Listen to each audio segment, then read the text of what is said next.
बिस्मिल्लाहिर्रहमानिर्रहीम। अस्सलामुअलैकुम। Dear students, कैसे हैं आप सब? आई होप आप सब बिल्कुल ठीक होंगे। आज मैं आपके लिए physics class first year new book का टॉपिक लेकर आया हूँ, टॉपिक नंबर 2.4, और टॉपिक का नाम है इक्वेशंस ऑफ मोशन। आपने 9th क्लास के अंदर इक्वेशंस ऑफ मोशन को पढ़ा था। इक्वेशंस ऑफ मोशन बहुत इंपॉर्टेंट इक्वेशंस हैं फ़िज़िक्स में। ये ऐसी इक्वेशंस हैं जो काइनेमेटिक्स की डिफरेंट किस्म की प्रॉब्लम्स को सॉल्व करने के लिए यूज़ की जाती हैं, बहुत ही इम्पोर्टेंट हैं। इन इक्वेशंस ऑफ मोशन को स्टार्ट करने से पहले मैं यहाँ पे एक क्वेश्चन जो है वो आपके साथ डिस्कस करना चाहूँगा। क्वेश्चन ये है कि consider a body moving with velocity 4 metre पर second and after 2 seconds its acceleration becomes 1 meter per second square. Find the final velocity. Question में वो ये कह रहा है कि हमारे पास फ़र्ज़ करें एक बॉडी है जो कि वेलोसिटी 4 मीटर पर सेकंड से मूव कर रही है और 2 सेकंड के बाद उसका एक्सेलरेशन 1 मीटर पर सेकंड हो जाता है। तो क्वेश्चन आपसे वो ये पूछ रहा है कि इसकी फाइनल वेलोसिटी क्या होगी। ऑप्शंस दे रखे हैं आपको 6 मीटर पर सेकंड, 4 मीटर पर सेकंड, 2 मीटर पर सेकंड एंड 1 मीटर पर सेकंड।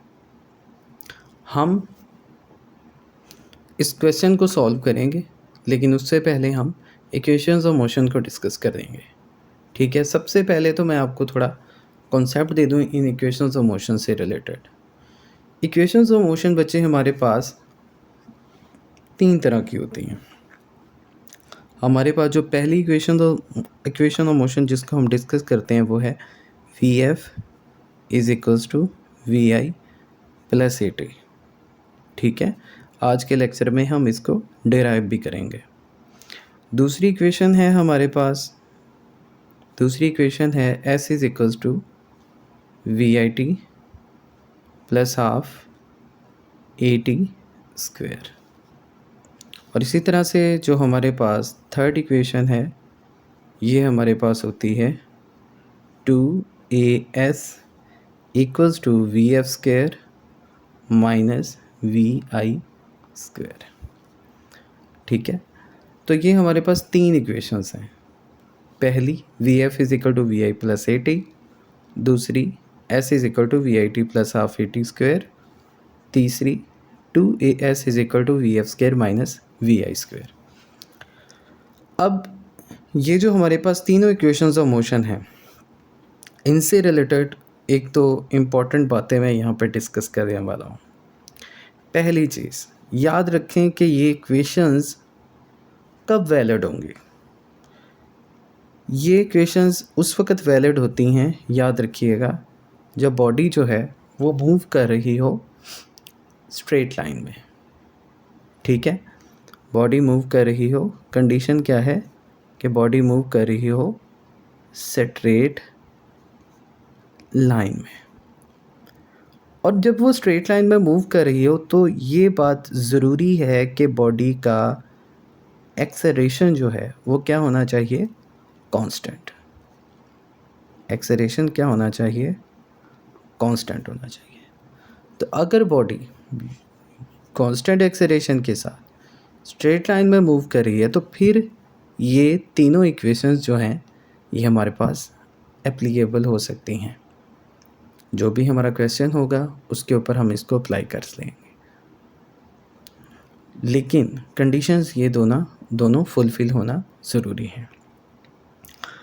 अच्छा, अब एक और चीज़ यहाँ पे याद रखें कि जो तीनों इक्वेशंस ऑफ मोशन हमें गिवन है, इनके अंदर बेसिकली हमारे पास 3 काइनेमेटिक वेरिएबल्स हैं जिनको हम डिस्कस कर रहे हैं।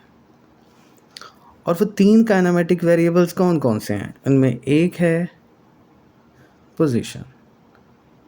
ठीक है, पोजीशन जिसको हमने एस से ज़ाहिर किया हुआ है। दूसरा है हमारे पास यहाँ पे टाइम, ठीक है, टाइम जिसको हमने टी से डिनोट किया हुआ है। और जो तीसरी चीज़ है जो जिसको हम यहाँ पे देखते हैं काइनेमेटिक वेरिएबल को, वो है हमारे पास वेलोसिटी। ये तीसरा काइनेमेटिक वेरिएबल है जिसमें हमारे पास एक्चुअली में दो तरह की वेलोसिटीज़ आ जाती हैं, फाइनल वेलोसिटी भी आ जाती है और इनिशियल वेलोसिटी भी आ जाती है। तो बेसिकली हम तीन तरह के काइनेमेटिक वेरिएबल्स को लेकर चलते हैं, पोजीशन को, टाइम को और वेलोसिटी को। वेलोसिटी में खैर आगे इनिशियल और फाइनल वेलोसिटी है। एक और मैं आपको ट्रिक बता देता हूँ, ये याद रखिएगा कि आपने जब कोई भी क्वेश्चन उसके ऊपर इक्वेशन ऑफ मोशन अप्लाई करनी है तो आपको कैसे पता चलेगा कि आपने कब कौन सी इक्वेशन लगानी है। तो इसका एक छोटा सा हिंट है, क्वेश्चंस बार बार प्रैक्टिस करने से आपको ये और भी ज़्यादा आप इसमें माहिर हो जाओगे। देखें, ये वाली जो इक्वेशन है ना, ये विदाउट पोजीशन है, विदाउट पोजीशन या विदाउट एस। तो जब आपको पोजीशन के बारे में कोई इन्फॉर्मेशन ना गिवन हो तो समझ आइए आप कौन सी इक्वेशन लगाओगे, आप लगाओगे फर्स्ट इक्वेशन मोशन, ठीक है। अब ये जो दूसरी इक्वेशन है आपके पास, इसके अंदर फाइनल वेलोसिटी नहीं है, तो ये क्या बनेगा, ये बनेगा विदाउट फाइनल वेलोसिटी। तो जब आपके पास फाइनल वेलोसिटी की इन्फॉर्मेशन ना गिवन हो तो फिर आप सेकंड इक्वेशन लगाओ। और ये वाला जो है ये है आपके पास विदाउट टी, विदाउट टाइम। जब आपको टाइम के बारे में कोई इन्फॉर्मेशन ना गिवन हो तो फिर आप थर्ड इक्वेशन अप्लाई कर लीजिएगा, ठीक है। तो आई होप आपको ये जो ब्रीफ कंसेप्ट है जो मैंने इक्वेशंस ऑफ मोशन का दिया, ये आपको क्लियर हो गया होगा। अब हम अकॉर्डिंग टू बुक अपने टॉपिक को कवर करते हैं। देखिए, इक्वेशंस ऑफ मोशन जो हैं ये किसी भी बॉडी की मोशन को तीन काइनेमेटिक वेरिएबल जो कि वेलोसिटी है, पोजीशन है और टाइम है, इससे डिस्क्राइब करती हैं। तो इस चीज़ को आपने पैराग्राफ की फॉर्म में यहाँ पे लिख लेना है कि equations of motion describe the motion of the body. Equation of motion किसी भी बॉडी की मोशन को डिस्क्राइब करते हैं by using three kinematic variable, तीन काइनेमेटिक वेरिएबल को यूज़ करते हुए, जो कि है वेलोसिटी, पोजीशन और टाइम। और ये इन तीनों वेरिएबल्स को तीन तरीक़ों से यूज़ कर रहा है। कैसे भला? पहला तरीका है वेलोसिटी टाइम, और वेलोसिटी टाइम जो रिलेशन है वो हमें मिल जाता है फर्स्ट इक्वेशन ऑफ मोशन में। तो ये देखें, फर्स्ट इक्वेशन ऑफ मोशन में वेलोसिटी और टाइम का रिलेशनशिप है, ठीक है। फिर देखें हमारे पास पोजीशन टाइम, ये दूसरी इक्वेशन ऑफ मोशन में हमें पोजीशन और टाइम इनका रिलेशन मिल रहा है। और जो नेक्स्ट है उसमें हमें वेलोसिटी पोजीशन का रिलेशन मिल रहा है, वो है हमारे पास थर्ड इक्वेशन ऑफ मोशन। तो ये देखें, पोजीशन और वेलोसिटी इनका रिलेशन मिल गया। तो तीन तरीक़ों से ये जो तीन वेरिएबल्स हैं इनके रिलेशन बन जाते हैं, और वही रिलेशन हमारे पास इक्वेशन ऑफ मोशन कहलाते हैं। देखें, रिलेशन बना velocity time first equation, position time second equation, velocity position third equation. तो आई होप आपको ये इसका इंट्रोडक्शन तो क्लियर हो गया होगा। फिर आप चाहें तो ये चीज़ जो मैंने आपको बताई थी इसका नेक्स्ट इस पैराग्राफ के आगे लिख सकते हो कि ये इक्वेशन सिर्फ उस वक्त वैलिड होती हैं जब कोई बॉडी कांस्टेंट एक्सेलरेशन के साथ स्ट्रेट लाइन में मूव कर रही हो। चलिए अब हम एक काम करते हैं, हम अपना फर्स्ट इक्वेशन ऑफ मोशन जो है Vf is equal to VI plus AT, इसको डिराइव करते हैं। डेरिवेशन के लिए आपने सबसे पहले एक मैकेनिज़्म सेट करना है, आपने एक एग्ज़ाम्पल लेनी है। एग्ज़ाम्पल क्या है, ये देखें, ये मैंने यहाँ पे एक गोल गोला सा बनाया है, ये एक बॉडी है, ठीक है। और ये बॉडी जा रही है with initial velocity VI, initial velocity VI से मूव कर रही है, और कुछ टाइम t के बाद इसकी वेलोसिटी VF हो जाती है। अब चूँकि वेलोसिटी में चेंज आया है तो बॉडी के अंदर एक्सेलरेशन तो पैदा होगा, तो बॉडी में जो एक्सेलरेशन क्रिएट होता है वो a के बराबर है। तो आई होप ये स्केच आपकी माइंड में बैठ गया होगा। अब इसको कोई भी चीज़ समझ सकते हो। ये कोई गेंद है, गेंद को आपने फेंका, फिर आपने कुछ टाइम के बाद देखा कि उसकी इनिशियल वेलोसिटी vi है और फिर कुछ टाइम के बाद उसकी वेलोसिटी vf हो जाती है। इस दौरान एक्सेलरेशन a गेन करता है। तो इसको आप किसी भी बॉडी के ऊपर अप्लाई कर सकते हो। अब देखें इस चीज़ को जो हमने यहाँ पे स्केचिंग करी है, इसको हम यहाँ पे पैराग्राफ के फॉर्म में लिख देते हैं। Consider an object is moving with velocity vi। हमारे पास एक ऑब्जेक्ट है, वेलोसिटी vi से मूव कर रहा है and after some time t, कुछ टाइम t के बाद इट्स वेलोसिटी बिकम्स vf। उसका वेलोसिटी क्या हो गया? vf हो गया। The acceleration produced is a। उसमें जो एक्सेलरेशन प्रोड्यूस्ड हुआ है वो a है, विच इज़ गिवन, जिसका फार्मूला मैं अगले पेज पे आपको बताता हूँ। फार्मूला उसका क्या है देखिए, उसका जो फार्मूला है हमारे पास एक्सेलरेशन का, देखें एक्सेलरेशन का फार्मूला हमारे पास आ गया यहाँ पे, सबको पता है, change in velocity divided by time taken. ये एक्सेलरेशन की डेफिनेशन है ना, rate of change of velocity is called acceleration, उसी से बना है। अब जो चेंज इन वेलोसिटी है वो है हमारे पास final velocity minus initial velocity divided by time taken. अब आपने करना क्या है, इसके अंदर वैल्यूज़ रख देनी है। आपके पास जो फाइनल वेलोसिटी है वो vf है, माइनस की जगह पे माइनस, इनिशियल वेलोसिटी vi है और डिवाइडेड बाय t है। ठीक है, अब इस t को आप इधर मल्टीप्लाई कर दो तो हमारे पास ये इक्वेशन कुछ यूँ बन जाएगी, at is equal to vf minus vi। अब vi माइनस है हो रहा है, इस तरफ आकर ऐड अप हो जाएगा तो ये बन जाएगा vi plus at is equal to vf। थोड़ा सा तरतीब दें तो ऐसा लिख सकते हैं हम इसको, vf is equal to vi plus at।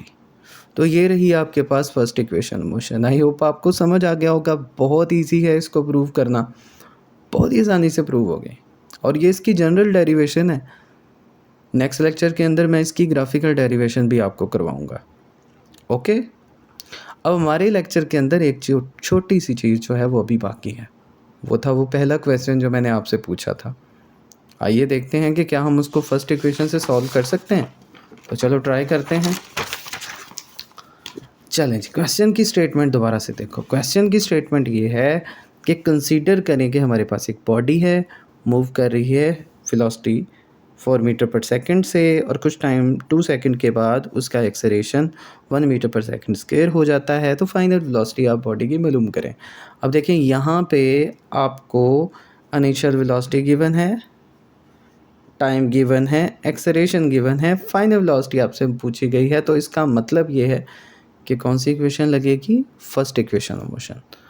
तो आप वीडियो को यहाँ पे पॉज करें और इसको सॉल्व करके आंसर निकालें। ठीक है, ओके, अब मैं इसको सॉल्व करके देता हूँ आपको। देखें इसका सॉल्यूशन देखें। जैसे कि हमें मालूम है कि यहाँ पे लगेगी first equation of motion, use करते हैं vf is equals to vi plus at। Given data put करें, vf तो हमने मालूम करना है, तो vi कितना है हमारे पास 4 प्लस एक्सेलरेशन कितना है हमारे पास 1 और टाइम हमें कितना गिवन है 2। अब ये दोनों मल्टीप्लाई हो जाएंगे तो हमारे पास ये बन जाएगा 4 plus 2 which is equal to 6। तो vf हमारे पास कितना आया 6 मीटर पर second. This is your required answer. और ऑप्शंस में क्या हमारे पास 6 मीटर पर सेकंड है? जी हाँ, ये रहा। तो this is our required answer. So this is our lecture, the lecture about first equation of motion और उसकी जनरल डेरिवेशन। आई होप आपको समझ आ गई होगी। फिर भी अगर आपका कोई क्वेश्चन हो तो आप मुझसे पूछ सकते हैं। Wish you all the best बेटे। अल्लाह हाफिज़।